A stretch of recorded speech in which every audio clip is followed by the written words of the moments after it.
सातों आठों की कथा।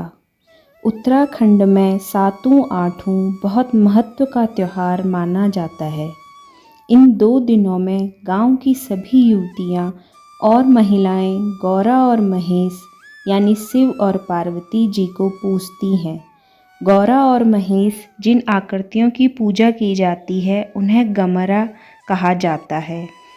ये गमरा खेतों में बोई गई फसलों सूप, धान, तिल, मक्का, मड़वा, भट्ट आदि से बनाई गई मानव आकृतियाँ होते हैं।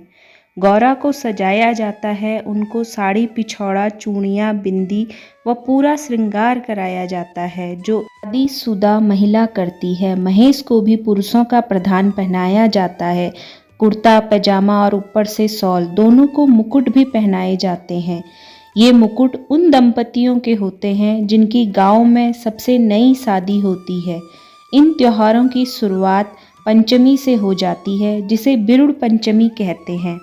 बिरुड़ पंचमी इसलिए कहा जाता है क्योंकि इन दिनों बिरुड़े भिगाए जाते हैं जिनकी सातों और आठों सप्तमी और अष्टमी को पूजा की जाती है।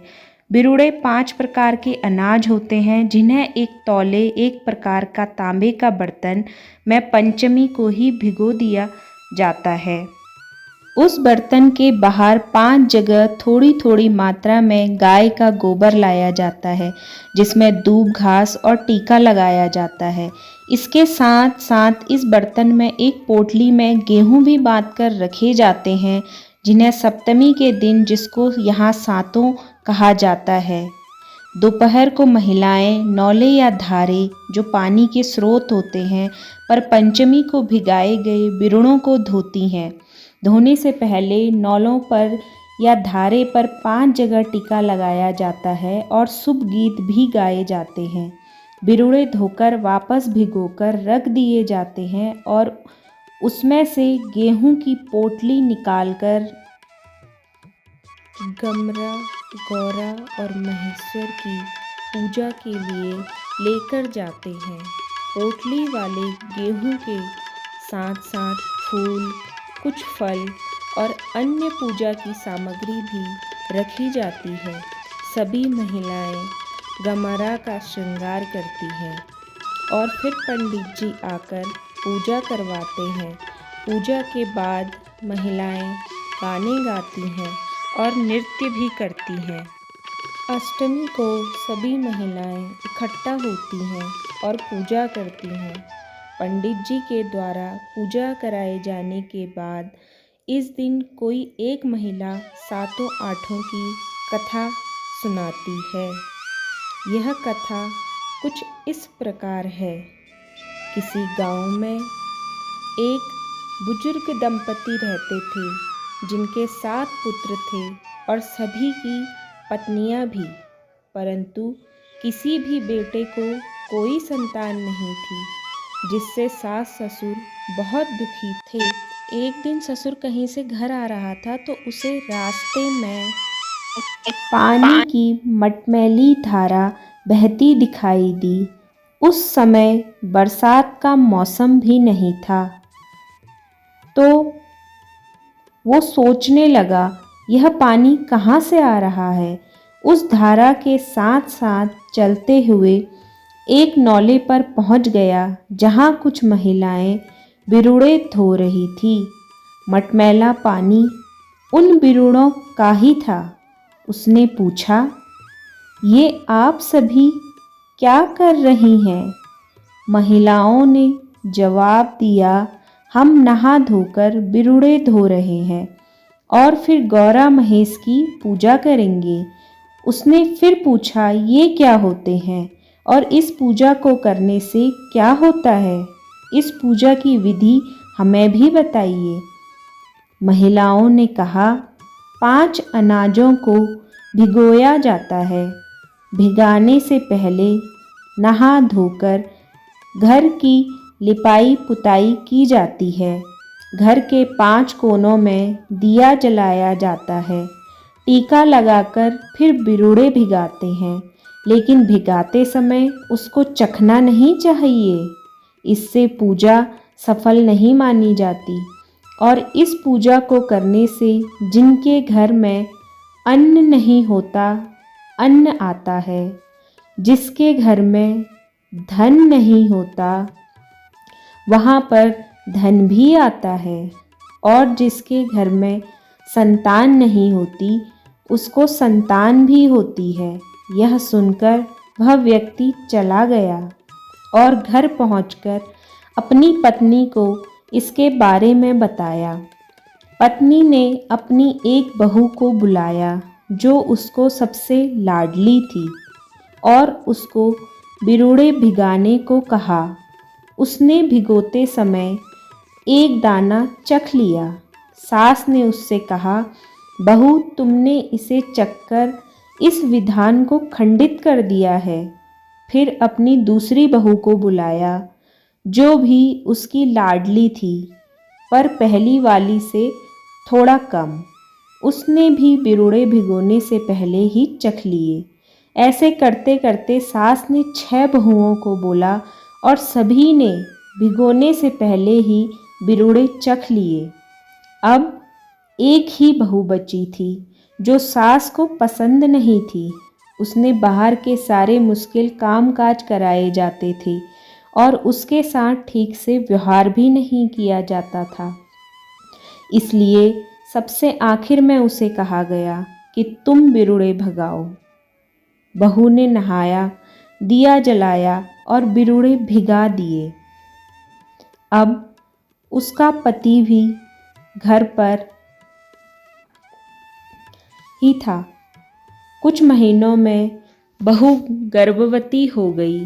दूसरी 7-8 आने से पहले उसका एक पुत्र भी हो गया। अब घर में एक संतान तो थी, पर वो उस बहू की थी जिसको सास पसंद नहीं करती थी। सास ने अपने पति से कहा कि बड़ी मुश्किलों के बाद घर में संतान आई है, तो पंडित ने इसका विचार तो करना पड़ेगा। पति ने कहा, ठीक है, मैं पंडित जी के पास जाऊंगा।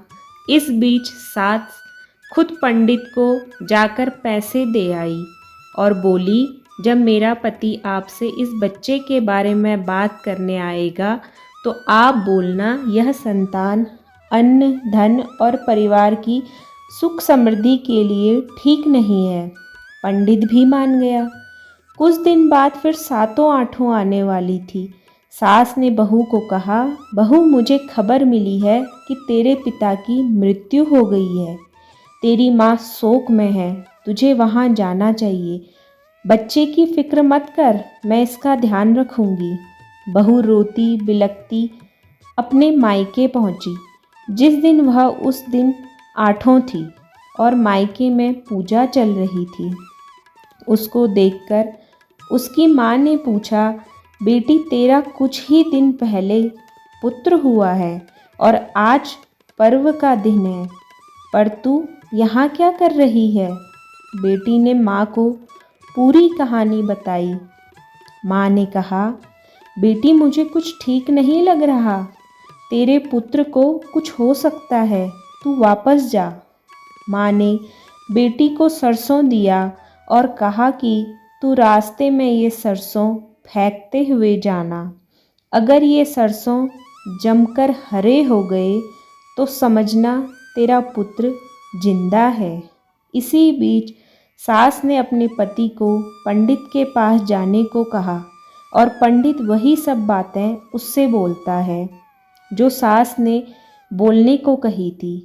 हताश ससुर घर लौटता है और बताता है इस घर में एक ही संतान है और वो भी अपशगुनी। सास मौके का फ़ायदा उठाकर बोलने लगती है कि ये सब किस्मत की बात है। अब हमारे पास सिर्फ एक ही रास्ता है, इस बच्चे को मारने का। वह बच्चे को ले जाकर पास के ही पानी से भरे नौले में गिरा आती है। बच्चे की माँ रोती हुई पीछे से सरसों फेंकती हुई आ रही थी, जैसा कि उसकी माँ ने कहा, और सरसों भी हरा होता जा रहा था। चलते चलते वह उसी नौले पर जा पहुँची जहाँ उसका बेटा फेंका गया था। वह नौले पर रुकी और दूध में सनी अपनी छाती को धोने लगी तो बच्चे ने माँ के गले में पहनी डोरी पकड़ ली और फिर माँ ने उसको बाहर निकाला। वह बच्चे को लेकर घर गई। सास ने देखकर पूछा, बहू ये बच्चा तो मैंने मरने के लिए फेंक दिया था, तुझे कहाँ से मिला? बहू बोली, सासू माँ आपकी करनी का फल आपको और मेरी करनी का मुझे। मैं हमेशा लोगों की भलाई करती हूँ। किसी का बच्चा रोता है तो उसे चुप कराती हूँ। किसी के जानवर खुल जाते हैं तो उन्हें बांध देती हूँ और किसी का अनाज भीग रहा होता है तो उसे भीगने से बचाती हूँ। इसलिए आज मेरे कर्मों का फल मुझे मिला है। तब सास बोलती है, सही कहा बहू, मैंने कभी किसी का भला नहीं किया। किसी का बच्चा रोता था तो मैं उसको 2 थप्पड़ मार देती थी। किसी के जानवर बंधे होते थे तो मैं उन्हें खोल देती थी। अनाज सूख रहा होता था तो मैं उसमें पानी डाल देती थी। इस प्रकार यह कथा समाप्त होती है। अष्टमी, आठों के दिन पूजा में रही गेहूं की पोटली को खोलते हैं। गौरा महेश को चढ़ाने के साथ साथ उसको वहाँ उपस्थित महिलाएं एक दूसरे के सिर पर भी चढ़ाती हैं और फिर घर भी लेकर आती हैं। घर में सभी परिवार के सदस्यों को बिरुड़े चढ़ाए जाते हैं और बाकी भिगाए हुए जो बिरुड़े होते हैं उनको पकाकर खाया जाता है और आस पड़ोस के परिवार में भी एक दूसरे को बिरुड़े बांटे जाते हैं। पूजा के दौरान ही महिलाएं गले में धूप बांधती हैं।